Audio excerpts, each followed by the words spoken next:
Selamat pagi, halo. Perkenalkan nama saya Mehta Pratnyatama dengan NIM A11 2022 14183.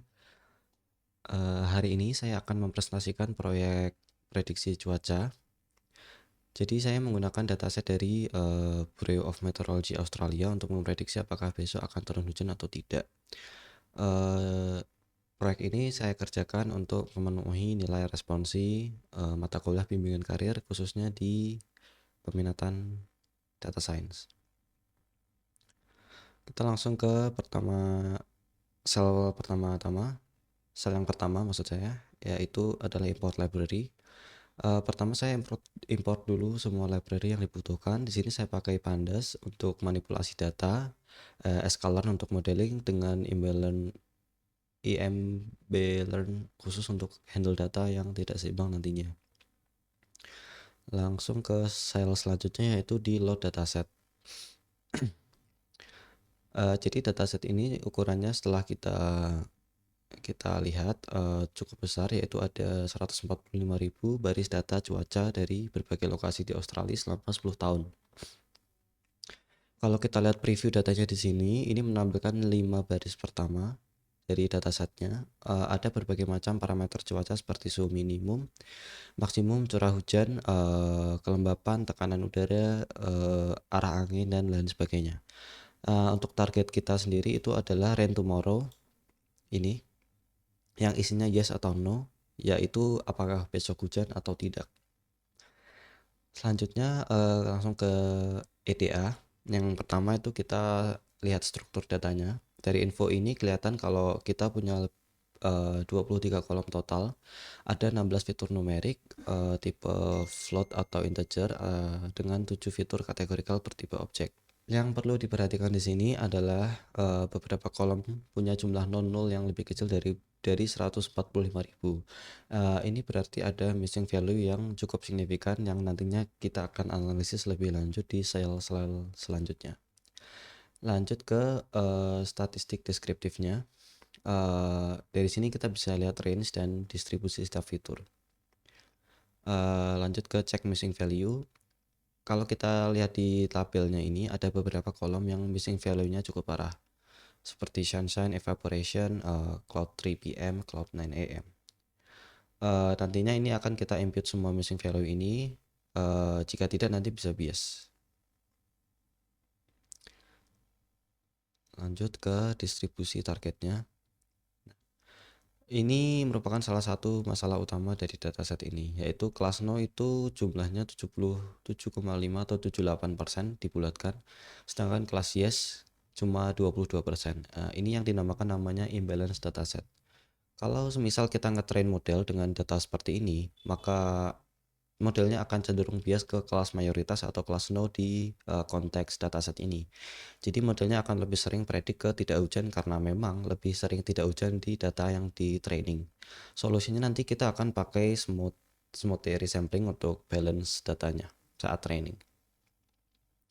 Selanjutnya kita ke sel fitur analysis. Di sini kita pisahkan mana fitur numerik, mana kategorikal. Nah, di sini ada 16 fitur numerik, ada 7 kategorikal. Selanjutnya yaitu sel correlation matrix. Di sini ditampilkan matriks untuk menunjukkan seberapa besar korelasi antara fiturnya.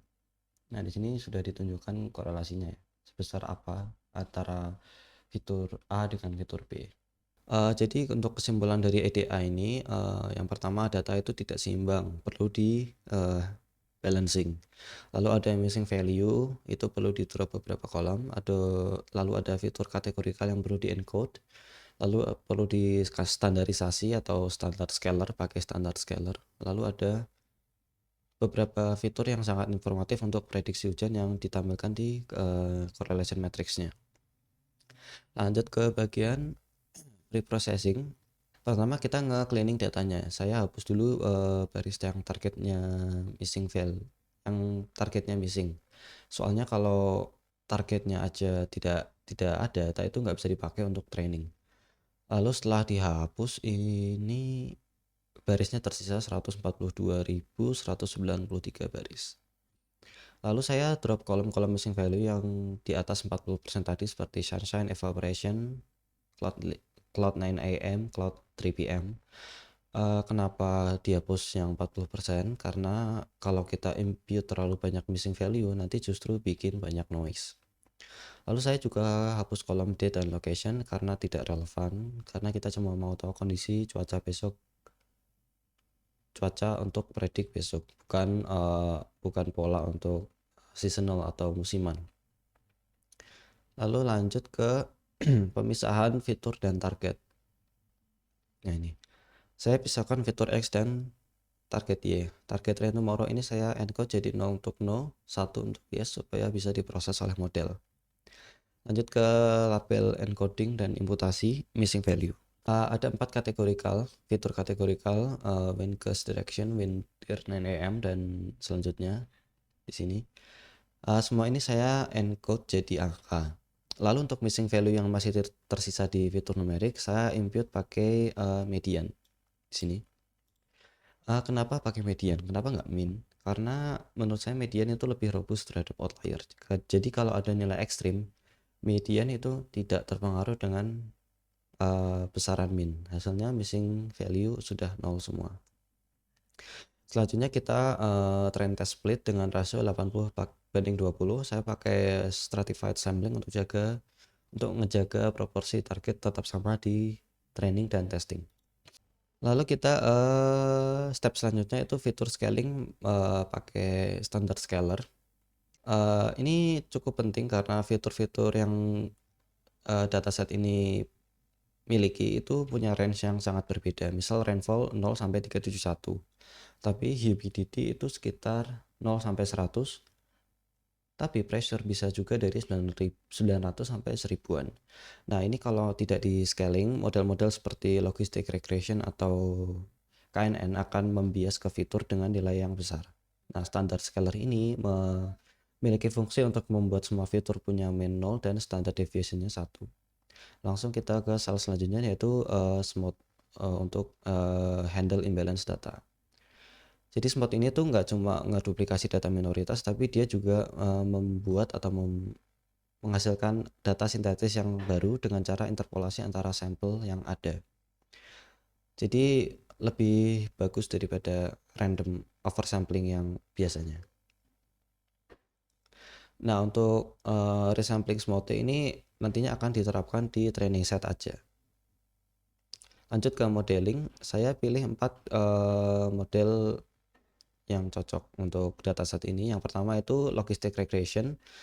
Ini model dasar, bagus untuk model dasar yang mudah dijadikan sebagai perbandingan. Lalu yang kedua ada RF atau random forest. Yang ketiga ada gradient boosting. Biasanya ini akurasinya lebih tinggi daripada random forest. Lalu ada yang keempat KNN. Awalnya ada SVM, namun karena dataset ini besar, setelah dismote SVM itu jadi lama trainingnya, jadi saya skip pakai SVM. Lanjut ke training model. Nah, ini langsung setelah di run muncul akurasi dan F1-nya di sini. Lalu di sini ada tabel evaluasi lengkapnya. Saya urutkan berdasarkan F1 score-nya karena untuk imbalance data F1 score lebih representatif aja daripada akurasi. Lalu ada conversion matrix-nya. Maaf, kita balik ke atas dulu. Untuk hasilnya ini, random forest itu F1 score-nya paling tinggi di 64%. Sedangkan yang lainnya di bawahnya semua. Nah, di sini bisa disimpulkan kalau random forest itu punya keseimbangan yang paling bagus di sini di antara precision dan recall-nya. Lalu ini ada conversion matrix-nya. Untuk di sini random forest itu punya true positif dan true negatif yang paling tinggi, dan false positif dan false negatif paling rendah. Ini menunjukkan model random forest ini cukup seimbang antara mendeteksi hujan dan menghindari false alarm. Lalu ada komparasi modelnya.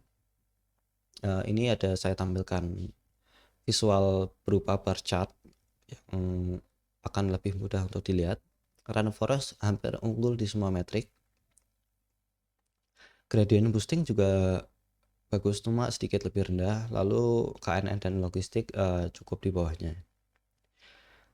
Lalu kita bikin summary-nya di sini. Jadi untuk kesimpulan, RF dipilih sebagai model terbaik dengan akurasi sebagai berikut: precision, recall, advanced score. Lalu kita lanjut ke optimasi modelnya. Kita pakai parameter tuning. Untuk baseline advanced score-nya adalah 64,31%. Kita coba improve performa ini pakai grid search CV. Lalu ini parameter yang mau saya tune. Jumlah tree-nya itu saya coba di 100, 150, 200. Lebih banyak tree biasanya lebih akurat, cuma lebih lambat. Lalu untuk max depth-nya itu saya coba di 10, 15, 20 untuk mengontrol overfitting-nya. Lalu total ada 48 kombinasi parameter yang akan dicoba grid search CV memakai 5-volt cross validation. Nah, ini di slide selanjutnya ini kita nge-run grid search CV. Ini lumayan cukup lama kemarin untuk nge-train modelnya. Lalu selanjutnya ditunjukkan parameter optimal yang ditemukan oleh grid search CV. Selanjutnya mungkin akan saya percepat sedikit karena sudah 12 menit. Untuk model yang sudah di-optimize, performanya adalah sebagai berikut. Untuk komparasinya dengan sebelum dioptimasi seperti ini. Yang paling naik itu di recall-nya, yang di sini. Kenaikannya itu jelas 0,62%, akurasi juga naik tipis 0,05, precision hampir flat, advanced score-nya 0,32. Nah, di sini kenapa peningkatannya cukup kecil? Ini artinya random forest dengan parameter yang default itu udah cukup bagus untuk dataset ini. Ditambah dataset kita juga cukup besar ukurannya, jadi model bisa mempelajari dengan baik tanpa tuning yang agresif. Yang penting di sini adalah semua metrik ini naik atau minimal stabil. Naiknya meskipun tidak signifikan, at least nggak turun. Ini nunjukin kalau optimisasinya berhasil dan tidak overfitting. Lalu selanjutnya ini ada visualisasi perbandingan antara bar chart kiri itu menunjukkan semua metrik naik konsisten. Lalu conversion matrix kanan untuk model yang sudah dioptimize. Conversion pattern-nya lebih bagus ya. Lalu yang terakhir ini adalah classification report-nya dari yang model yang sudah dioptimasi. Di sini kelihatan performance per kelasnya. Kelas 0 atau no rain itu punya precision dan recall lebih tinggi karena memang lebih banyak di datasetnya. Lalu untuk kelas 1 atau kelas rain ini lebih rendah tapi masih bisa diterima. Nah, untuk kesimpulannya dari project ini, pertama dari sisi dataset ini memiliki 145.000 data cuaca dengan 23 fitur. Tantangan utamanya itu imbalance datanya. Ada imbalance di datanya yang cukup signifikan, lalu ada banyak missing value-nya. Yang kedua itu pre-processing yang dilakukan itu seperti drop missing value, label encoding, standardization, lalu resampling untuk balance data. Yang ketiga modelnya kita memakai 4 model, yaitu adalah logistic regression, random forest, gradient boosting, KNN. Dan setelah di run, performa yang paling bagus itu adalah punyanya random forest yang dengan advanced score terbaik.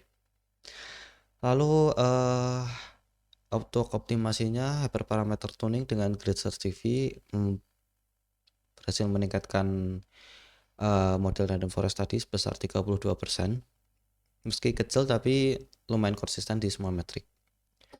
Lalu untuk model final ini memiliki akurasi sebesar 84,37% akurasinya. Baik, itu untuk presentasi lengkap dari proyek responsi bimbingan karir data science, mulai dari eksplorasi data, pre-processing, modeling, sampai optimasi. Mohon maaf bila ada kesalahan kata. Terima kasih sudah nonton. Wassalamualaikum warahmatullahi wabarakatuh.